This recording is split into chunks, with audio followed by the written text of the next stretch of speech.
Jésus-Christ est sorti du tombeau. Christ a quitté le ciel, abandonnant son trône. C'est pour nous sauver qu'il est mort sur la croix.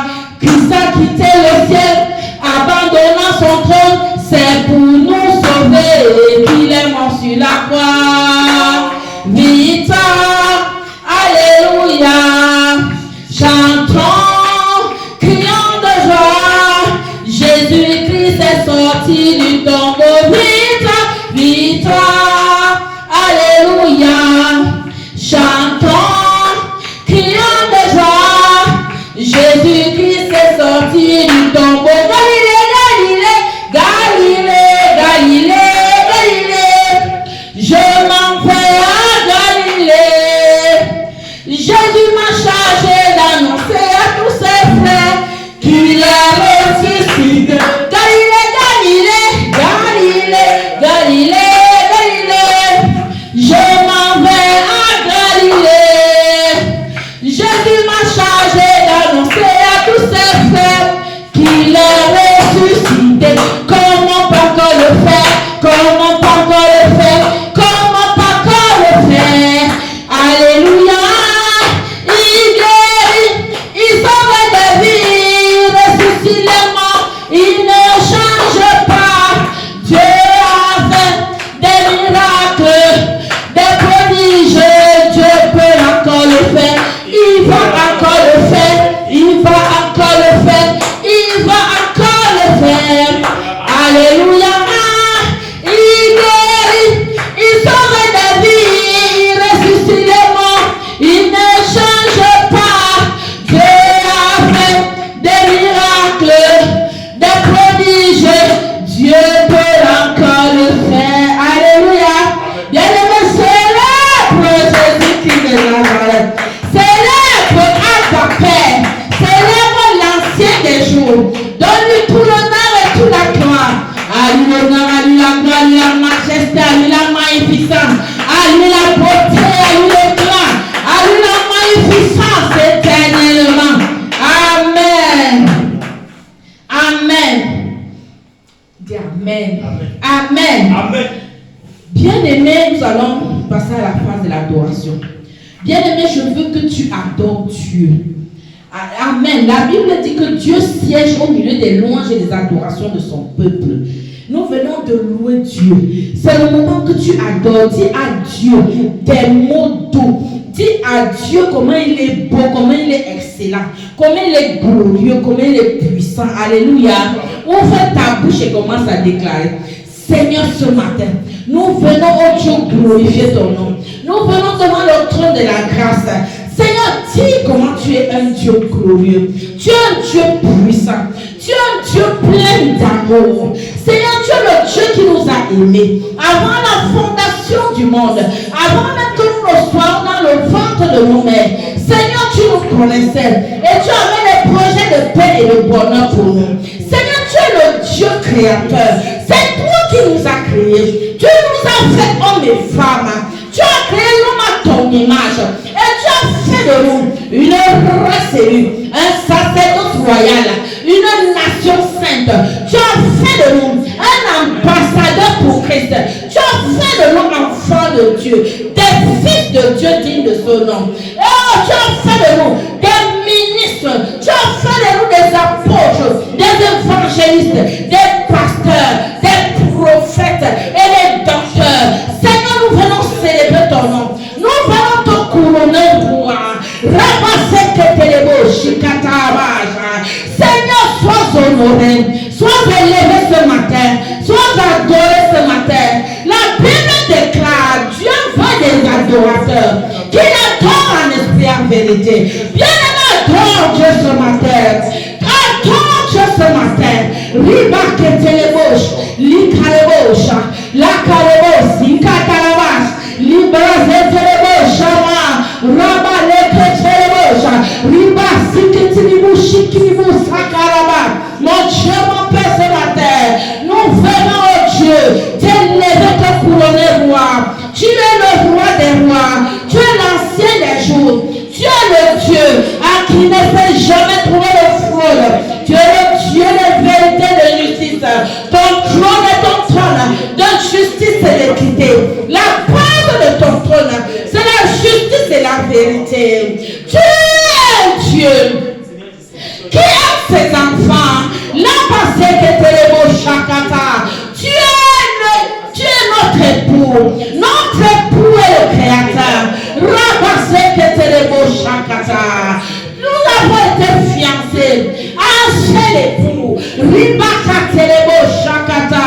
Tu es le bon pasteur.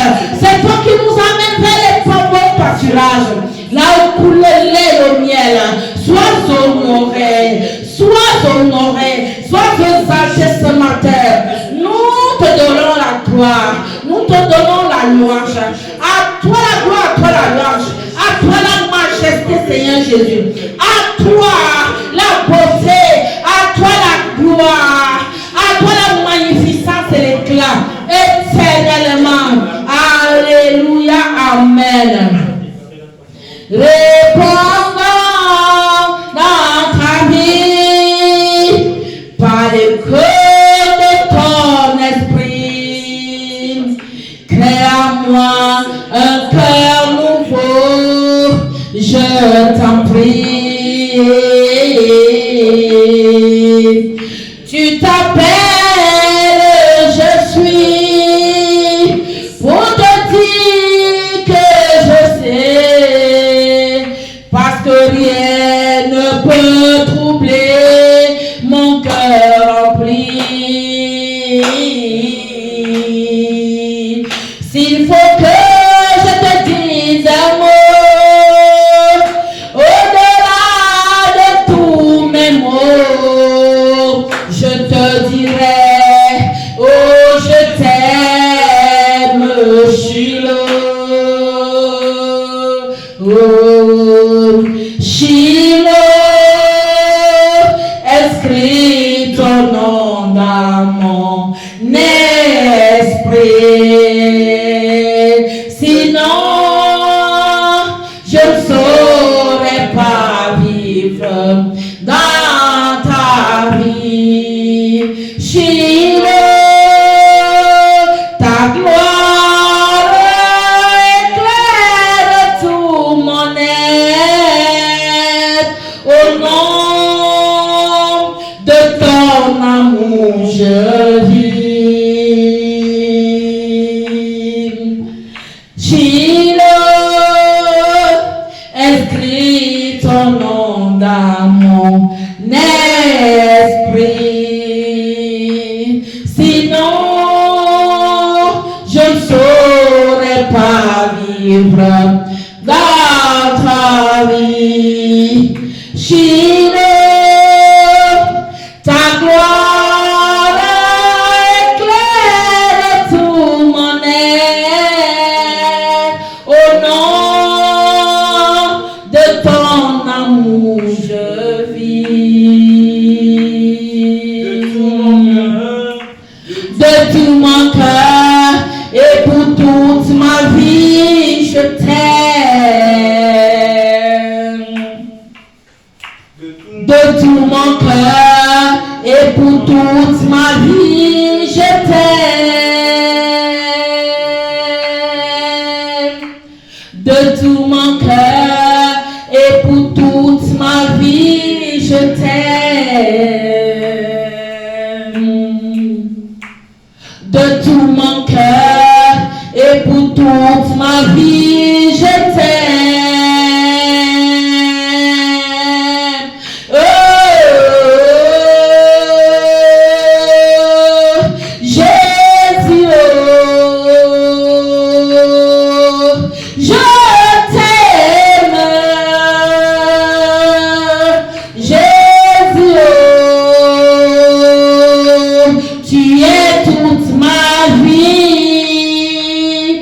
Oh, c'est toi. Toi qui essuies mes larmes. Oh, c'est toi. La joie de mon cœur. Oh, c'est toi. Mon cœur t'élève. Mon cœur te désire, Shiloh. Mon cœur t'exalte. Jésus,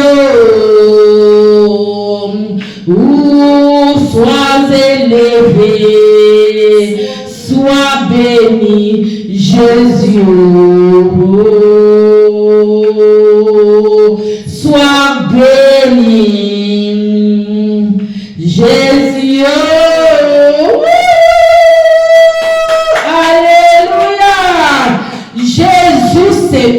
Dieu. Je l'aime infiniment. Jésus, c'est le Dieu de ma délivrance. C'est le Dieu qui m'a donné la guérison divine. Je ne suis jamais malade. C'est un Dieu sur qui tu dois mettre ta confiance. Amen. Si tu mets ta confiance en lui, il ne va jamais te décevoir. Il va renverser tous tes ennemis. Alléluia. Bien-aimés, nous allons passer au moment de la parole. Amen. Assieds-toi merveilleusement au ciel. Nous allons entendre ce que Dieu veut nous dire. Alléluia. Seigneur, pendant que je prends la parole ce matin pour parler de ta part, je diminue et toi tu crois en moi. Seigneur, je disparais et toi tu apparais. Seigneur, pendant que je vais parler ce matin, c'est toi qui parles. Pendant que je vais marcher, Seigneur, c'est toi qui marches. Seigneur, que ta puissance sorte à travers ma bouche. Que la parole qui va sortir de ma bouche sorte comme l'épée à double tranchant, qui va aller fendre l'âme et l'esprit, qui va aller jusqu'à la moelle aux jointures des âmes, afin d'accomplir ta volonté, afin que les vies soient transformées, afin qu'il y ait de l'impactation divine, qu'il y ait de la transformation divine. Au nom puissant de Jésus, je t'ai prié et je dis Amen. Amen. Je veux entendre ton Amen fort. Amen. Alléluia. Nous allons ce matin parler sur le thème de la sagesse. Alléluia. La sagesse. Nous allons nous baser sur Proverbes chapitre 8 à partir du verset 11 jusqu'au verset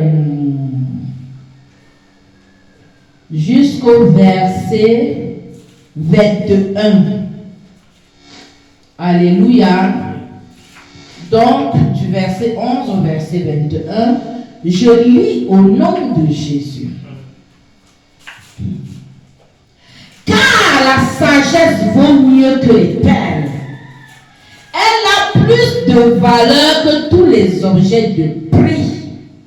Moi, la sagesse, j'ai pour demeure le discernement.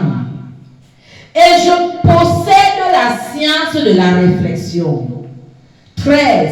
La crainte de l'Éternel, c'est la haine du mal, l'arrogance et l'orgueil, la voix du mal et la bouche perverse. Voilà ce que je hais. Le conseil et le succès m'appartiennent. Je suis l'intelligence, la force est à moi. 15. Par moi les rois règnent et les princes ordonnent ce qui est juste.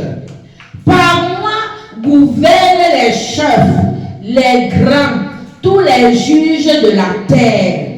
17. J'aime ceux qui m'aiment et ceux qui me cherchent me trouvent. 18. Avec moi sont la richesse et la gloire, les biens durables et la justice. 19. Mon fruit est meilleur que l'or pur et mon produit est préférable à l'argent. 20. Je marche dans le chemin de la justice au milieu des sentiers de la droiture. 21. Pour donner des biens. Tu ne retrouves pas chapitre 8. Chapitre 8. Ah voilà, c'est ça. Ici, ça commence, j'ai bien dit. Proverbe chapitre 8, à partir du verset 11 jusqu'au verset 22. Jusqu'au verset 21. Alléluia.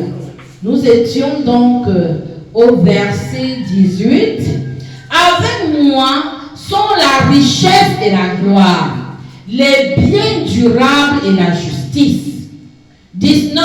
Mon fruit est meilleur que l'or pur et mon produit est préférable à l'argent. je marche dans le chemin de la justice au milieu des sentiers de la droiture. 21. Pour donner des biens à ceux qui m'aiment et pour remplir le trésor. Alléluia. Bien-aimé, la sagesse. La sagesse. Qu'est-ce que tu peux retenir de cela? Bien-aimé, tu dois être sage. C'est ça que tu dois rechercher. Et j'ai appris dans ce passage que tu peux demander la sagesse et l'obtenir. C'est-à-dire que tu dois demander la sagesse avec empressement. Bien-aimé, ce passage de Proverbe 8, alléluia, c'est le roi Salomon qui est l'auteur de ce passage, le roi Salomon. Et nous savons bien que le roi Salomon était quelqu'un de sage. Il avait demandé la sagesse à Dieu et Dieu la lui a donnée. Amen. Avant cela, le gars avait déjà les germes de la sagesse en lui. C'est la sagesse qui a fait en sorte qu'il demande à Dieu la sagesse. Alléluia. C'est la sagesse, les germes de la sagesse qui étaient en lui, qui ont fait en sorte que ce soit un vœu en lui, que c'est-à-dire qu'il soit, c'est-à-dire c'était sa prière, qu'il soit rempli de sagesse. Et quand il a eu cette occasion de demander, de le dire à Dieu, et Dieu le lui a donné. Alléluia. Bien-aimé, c'est un thème très important. Alléluia. Nous allons, quand nous parlons de Salomon, nous savons que son père David était un homme selon le cœur de Dieu. Un homme qui a aimé Dieu. Un homme qui connaissait Dieu et qui avait la crainte de Dieu. Dès qu'il savait qu'il a fait quelque chose qui est mal, il savait comment se repentir.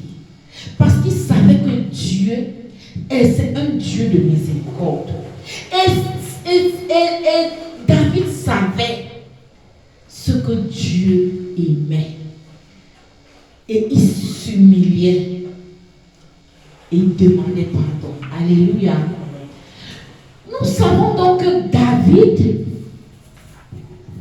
à cause du fait qu'il avait les mains pleines de sang, nous savons que pour avoir, qu'il avait tué un de ses lieutenants qui était allé en guerre. Pendant qu'il était en guerre, il est sorti avec sa femme, Bathsheba. Et la grossesse est arrivée. Et comme il savait que la femme était enceinte, il ne fallait pas qu'on découvre que c'est lui l'auteur de la grossesse. Il a fait venir le mari. Il a dit au mari que viens, va chez toi. Parce que quand le mari est venu, il voulait seulement rester au palais. Et David lui a dit que non, rentre chez toi. Le gars est parti chez lui seulement pour rendre visite, pour voir que tout allait bien. Et il est revenu dormir au palais. Il revenait toujours au palais. Il n'a pas touché sa femme.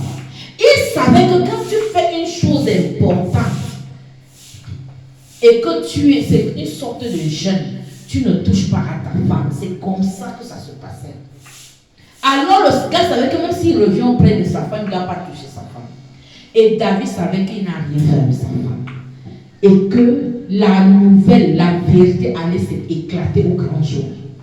Quand il est reparti, il a appelé les gens de l'armée et on a dit de le placer en première ligne afin qu'il meure.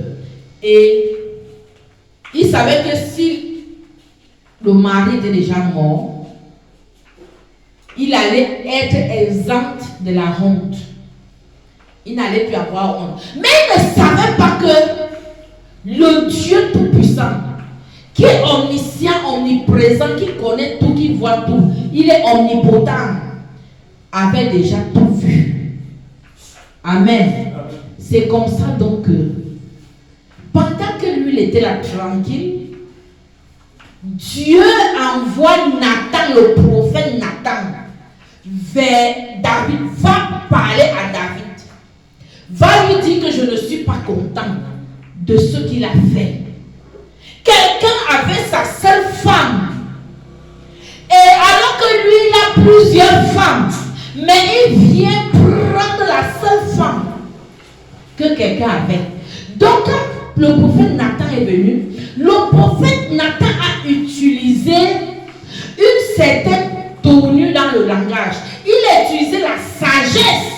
C'est ça. Parce que tu ne dois pas parler n'importe comment. Il savait que David avait tous les pouvoirs. Il était roi. Il avait tous les pouvoirs de l'éliminer. S'il venait lui dire directement que oh, tu as tué quelqu'un, tu as tué le mari de tel et machin. Non. Il a pris certaines tenues. Il a commencé à parler comme si c'était une histoire qu'il racontait. Que quelqu'un qui avait une seule brebis et l'autre qui avait plusieurs brebis, celui qui avait plusieurs venues encore prendre la brebis de l'autre. Et que roi David, quand toi-même tu vois cette affaire, tu vois que c'est comment. David a dit que mais la personne qui est venue arracher la seule brebis de l'autre mérite la mort. Et voilà, c'est comme ça que le prophète Nathan lui dit que cette personne-là, c'est toi. Et dès qu'il lui a dit ça, David a compris que c'est Dieu qui l'a envoyé et que Dieu, il sait que Dieu sait tout. Il sait donc qu'il a été dévoilé.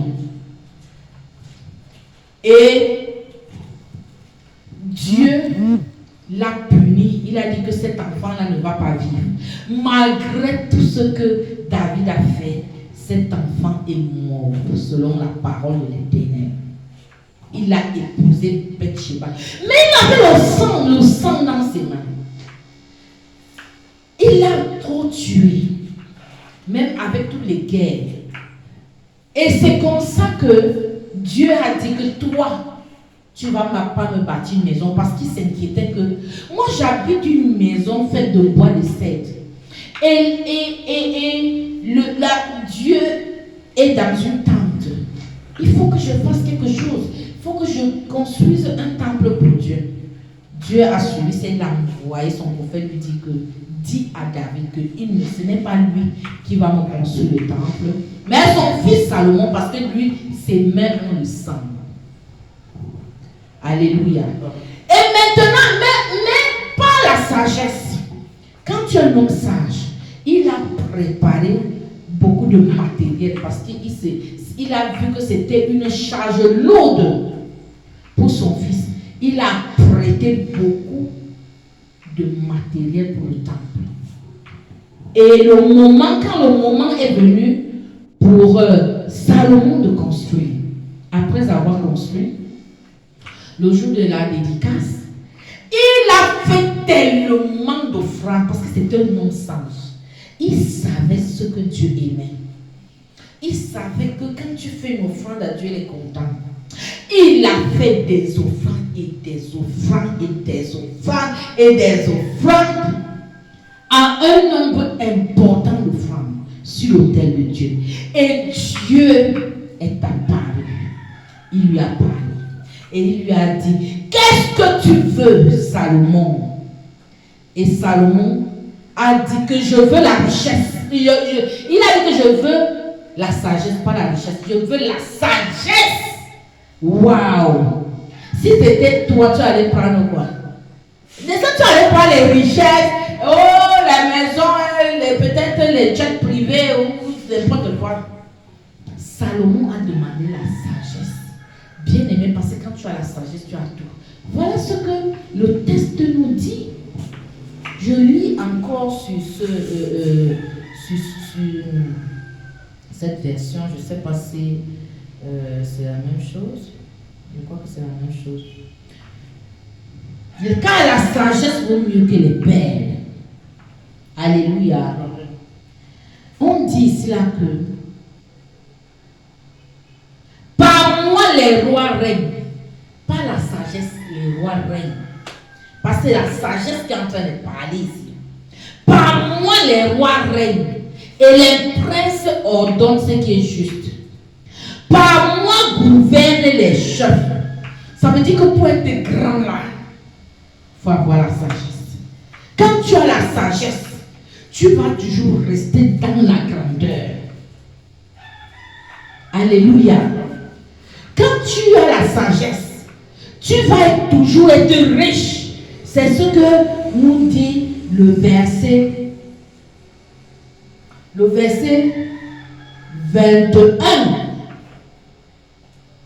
Pour donner des biens à ceux qui m'aiment et pour remplir le trésor. Quand tu as la sagesse, tu vas constater que tous les hommes sages sont riches. Alléluia. Dieu a fait de moi une femme sage et c'est pour ça que je suis riche. Alléluia. Les gens me disent souvent, tu es riche et tu sais Dieu. On ne sait pas Dieu parce qu'on est pauvre. On sait Dieu parce qu'on connaît qui est Dieu. Parce qu'on a la révélation de Dieu. Et on utilise notre richesse pour la richesse que Dieu nous a donnée pour le servir. Alléluia. Donc Salomon, après avoir donné toutes ses offrandes, il a vu la présence de Dieu. Dieu lui a dit, qu'est-ce que tu veux? Il a dit, je veux la sagesse. Et à travers cette sagesse, les gens venaient de partout pour écouter parler la sagesse de Salomon. Les gens venaient avec des trésors de partout pour voir Salomon. Les femmes, les filles de Pharaon, les filles des rois et j'en passe. Et à cause de cette sagesse, il a multiplié, comme il avait beaucoup de gens qui venaient vers lui, il a eu tellement de concubines et tellement d'épouses, 300 et 700, donc presque 1000 femmes. Bien aimé, la sagesse attire les gens vers toi. Quand tu es sage, tu ne peux manquer de rien. La sagesse t'amène dans la droiture. La sagesse t'amène dans la crainte de Dieu. La Bible dit que la crainte de Dieu est le commencement de la sagesse. La sagesse te fait avoir de la bonne réflexion. La sagesse fait quoi? La sagesse te donne le savoir-vivre, le savoir-être. Comment marcher avec les gens? Comment te comporter pour bâtir du solide? Parce que la Bible dit que la femme sage bâtit sa maison. Elle bâtit sa maison comment? Sur du roc. C'est-à-dire sur Jésus, sur la pierre angulaire qu'ont rejeté les bâtisseurs, qui est devenue la pierre de langue, c'est Jésus. Quand tu es une femme, et tu dois bâtir tout avec Jésus. Si tu laisses Jésus, tu seras la femme insensée qui a construit sur du sable. Les tempêtes, les pluies sont arrivées. Elles ont renversé cette maison et sa chute a été grande. Mais lorsque tu bâtis avec Jésus, tu bâtis sur du roc, les tempêtes vont arriver n'importe où, la maison là va rester ferme. Elle ne va jamais s'écrouler. Alléluia. C'est comme ça même dans le mariage. La femme doit être soumise à son mari. Le mari doit aimer sa femme. Et c'est la femme qui bâtit la maison. Amen. Quand une maison s'écroule, il faut voir que la femme là, elle était insensée, elle a manqué de sagesse.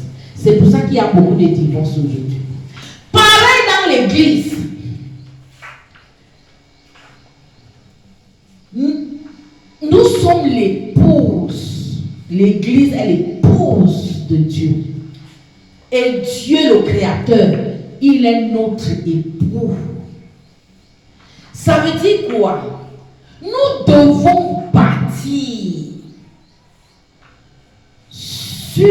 avec pour fondation notre époux. Nous devons marcher selon les ordonnances, les lois de notre Dieu. Nous devons obéir à sa parole. Et nous devons construire à travers cette parole qui doit être le socle de notre construction, de notre édifice, afin que nous puissions avoir le résultat. Paul l'apôtre pouvait dire je cours cherchant à remporter le prix. Comme un athlète qui court dans un stade pour un match de football, quand il court, est-ce que c'est pour perdre? Il court pour remporter le prix. Et nous courons pour remporter la couronne incorruptible. Amen. Donc le prix de notre salut. Nous courons pour remporter un prix. Nous courons pour avoir un vêtement propre, blanc, qui pourrait nous faire participer aux noces de l'agneau, aux noces de notre époux. Parce que nous sommes fiancés à un époux. Et nous devons participer aux noces de ce mariage. Alléluia. Nous devons voir la nouvelle Jérusalem. C'est pour ça que nous devons avoir la sagesse. La sagesse te permet de savoir comment marcher, connaître le bon conseil par rapport à telle situation, d'avoir le discernement, de savoir fermer sa bouche, parce que c'est de la bouche que vient la vie ou la mort. La vie ou la mort au pouvoir de la langue. Nous, quand on est sage, on parle peu et on parle après avoir mûrement réfléchi. Quand tu as un problème, on dit souvent que la nuit porte conseil. Ça veut dire que tu dois amener son problème sur le trône de la grâce, sur ton autel de prière, où tu as une alliance avec Dieu et tu poses son problème devant sa majesté divine. Mon Dieu, j'ai tel problème, je fais comment? Quand quelqu'un vient te poser un problème, ne lui donne pas la réponse là, non. Tu dis que je vais réfléchir et tu amènes ça devant le trône de ton Dieu, sur ton autel de prière. Et c'est là où, quand après avoir prié, quand tu vas dormir, Dieu va te parler. Parfois, il n'a pas de vision, des songes pendant que tu dors. Il te donne des recommandations. Et tu vas aller voir, et tu vas aller résoudre ce problème. Et tu vas voir que même si les années passent, tu ne seras jamais déçu. Et c'est ce qui, comme ça que moi j'ai toujours fonctionné. Quand tu vas résoudre un problème, ne résous pas un problème pour regarde dans le futur. C'est pour ça que tu dois avoir la parole de Dieu. Tu dois manger le rouleau. Tu dois manger la parole de Dieu. C'est dans cette parole de Dieu que tu puisses tout ce qu'il faut, toute la réflexion qu'il faudra pour les dossiers à traiter. Et là, j'aime encore cette partie. Je crois que c'est le verset. C'est le verset quoi? Le verset, je crois, 12. Moi, la sagesse, j'ai pour demain le discernement. J'ai pour demain le discernement.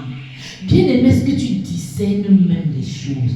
Quelqu'un t'apporte un projet. Est-ce que tu discernes même que ce projet c'est la volonté de Dieu? Ou bien alors c'est un projet de fémin qui va t'amener à la ruine? Il faut discerner. C'est pour ça que quand j'aime bien ce verset 12 là. Moi, la sagesse vient pour demain le discernement. Et je possède la science de la réflexion. Bien aimé, nous savons que c'est avec la science. Dieu dit dans un passage là, à la fois ajouter la science. Oui, la science nous permet que les dons que Dieu t'a donnés, tu puisses les exprimer de façon physique, de façon manifeste, que ce soit manifeste. Un projet qui est en dedans de toi, à travers la science, tu peux placer ça devant toi de façon physique. Ça devient un projet rentable qui va t'apporter les richesses. Parfois, tu peux être malade. Tu dois comprendre que la prière seule ne suffit pas. Ajoute la science. Tu peux prendre telle nourriture qui va te fortifier. C'est ça. Verset 12. Moi, la sagesse, j'ai pour demain le discernement. Et je possède la science de la réflexion. La science de la réflexion. On ne réfléchit pas n'importe comment. Tu réfléchis en te basant sur la parole de Dieu. Qu'est-ce que dit la parole de Dieu par rapport à ce problème? Tu engages la réflexion et tu produis le résultat dans cette science. Et ça devient quelque chose de pratique. Et quand tu vas aller présenter ce projet, présenter cette réponse à un problème donné, tu ne seras jamais déçu. Tu ne seras jamais dans la faillite. Même dans ton mariage, tu ne seras jamais dans les divorces. Tu ne seras jamais confus parce que tu auras réfléchi mûrement en te basant sur la sagesse que Dieu t'a donnée. Alléluia. Nous pouvons donc dire que, parce que quand je regarde ce verset, moi, le verset qui m'a beaucoup impressionné, c'est quoi? Du verset, nous avons dit Proverbe 8 du verset 11 au verset 21. J'ai aimé la partie où on parle du verset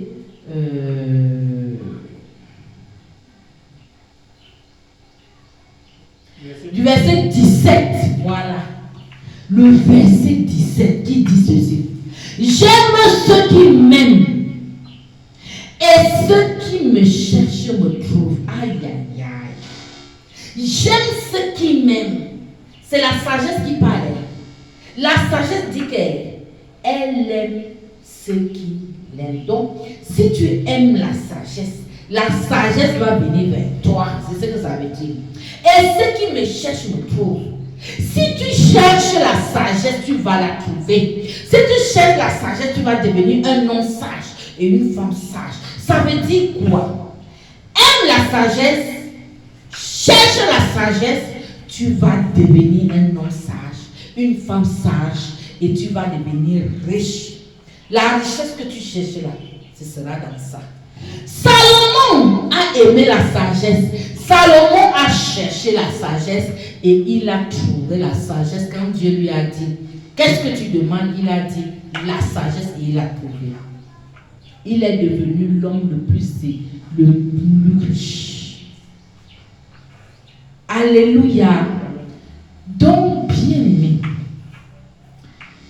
quand je prends mon cas, parce que parfois il faut prendre un cas, j'ai souvent dit à mes enfants, ouais, il faut être sage. Il y a parfois, il y a des petites occasions qui se passent. Ouais, tu dis que cet enfant manque de sagesse, Seigneur. Comment est-ce que ces enfants vont faire pour avoir la sagesse que tu m'as donnée? Tu peux envoyer un enfant. L'enfant là sait régulièrement que tu prends peut-être un jus naturel ou bien alors tel genre de boisson, il sait. Tu l'envoies aujourd'hui, tu lui dis que j'ai besoin de ça. Peut-être du coca. Il arrive là-bas, il n'y a pas de coca, il revient, il fait des distances. Il vient te dire que alors que la sagesse aurait voulu qu'il prenne en sachant déjà ce que tu as l'habitude de boire, il doit mettre sa réflexion et il dit que bon, je prends telle chose, je suis sûr que ça va plaire à maman. Et il prend ça quand il arrive. Oh, il dit que ça, mon fils, tu es sage, ma fille, tu es sage. Il n'y avait pas ça, tu as pris ça. C'est la sagesse. Mais celui qui n'est pas sage va revenir parfois 2 fois de suite. Il fait des tours. Mais tu as perdu du temps. Tu manques de sagesse, tu vas perdre du temps sur les dossiers. Tu vas perdre de l'argent. Tu vas être en faillite. Maintenant, comment appliquer ça? Comment appliquer la sagesse de nos jours pour nous qui sommes en Christ? Bien aimé, la sagesse dit que tu dois. Il est écrit que là, tu dois aller la science de la réflexion. Bien aimé, aime la sagesse et demande la sagesse, et Dieu va te donner la sagesse.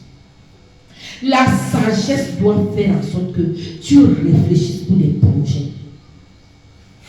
Tu montes des projets qui vont te donner l'argent. Afin que ça dit que la pauvreté sorte de l'église. Dieu ne nous a pas créés pour être pauvres. Mais nous voulons, c'est-à-dire rester là à dormir, ne pas réfléchir. Je veux que, bien aimé, tu réfléchis bien sur ce proverbe 8, verset 11 à 21.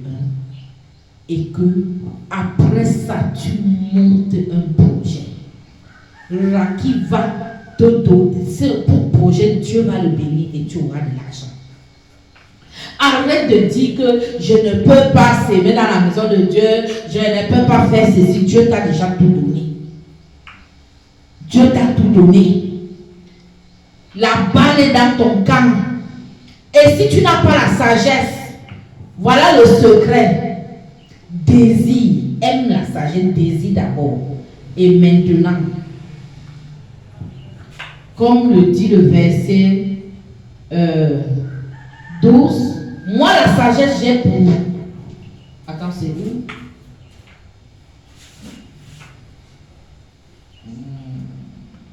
Verset 12. Voilà. Non, attends. Non, verset 17. J'aime ceux qui m'aiment. Et ceux qui me cherchent me trouvent. Donc aime d'abord la sagesse. Et cherche la sagesse. Et Dieu va te donner la sagesse.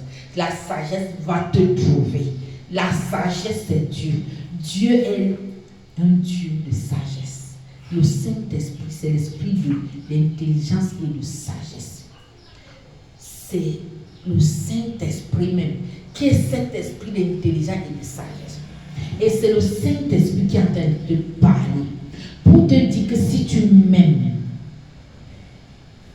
alléluia, que si tu m'aimes et si tu me cherches, je te donnerai la sagesse. Ça veut dire que te donner le Saint-Esprit qui sera avec toi éternellement et qui va te faire des choses incroyables. Amen. C'est ça la finalité. La finalité, c'est que aime Dieu, cherche-le. C'est lui qui a la sagesse et il va te donner la sagesse. Et cette sagesse va t'apporter le discernement. Cette sagesse va t'apporter la science de la réflexion. Tu ne vas jamais tomber en faillite. Tu ne vas jamais faire des choses qui foirent. Non. Tu seras riche. Alléluia. Bien-aimé, si tu as suivi cet enseignement, célèbre Jésus-Christ de